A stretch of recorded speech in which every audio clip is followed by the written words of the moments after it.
He just loved to play baseball. He started playing when he was in 7th grade on the Pennycook High School.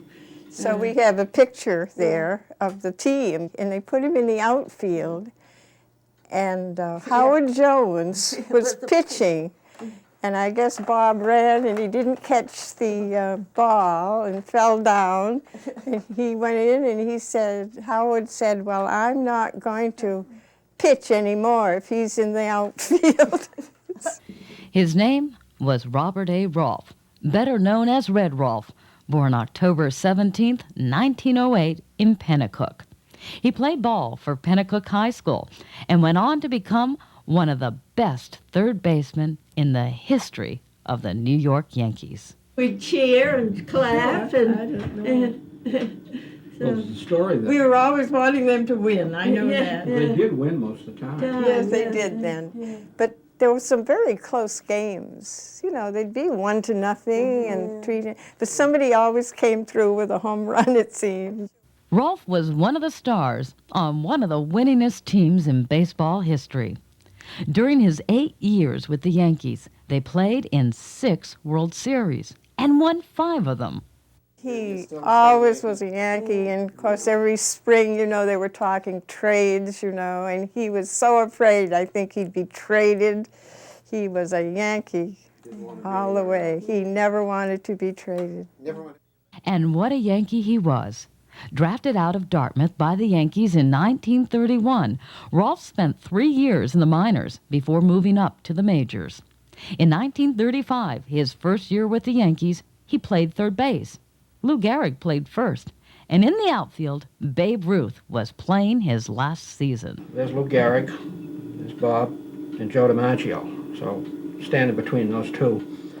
Bob Rolfe, the guy from Pennycook, played with the best and held his own. He threw with his right, and he batted with his left.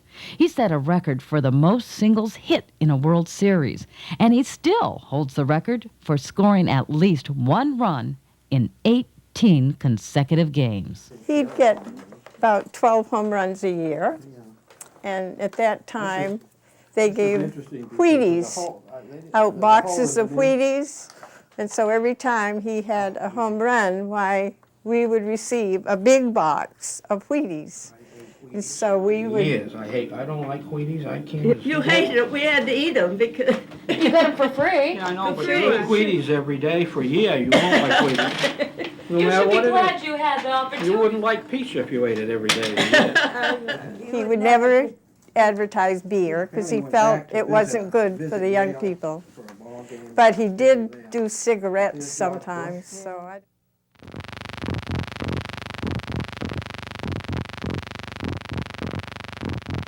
Often when he came to Boston, they might have a day off, and so usually Tommy Henrik and Charlie Keller and Bill Dickey and Joe Gordon and somebody else there, Deschamps, Jim Deschamps, they used to come up Go to Winnapocket. and go to Winnapocket and spend the night and fish.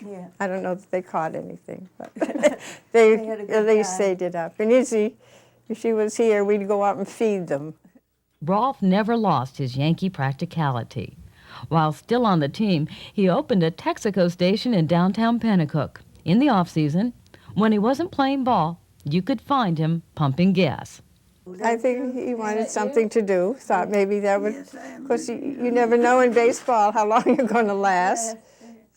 Rolfe retired from the Yankees after the 1942 World Series. He coached the Yale baseball team for a few years, and then in 1946, Rolfe returned to the Yankees to coach first base. In 1949, Rolfe became manager of the Detroit Tigers. In 1954, Rolfe was named Director of Athletics at Dartmouth College, where he would stay for 13 years until his retirement in 1967. Robert Red Rolfe died at his home on Governor's Island in 1969.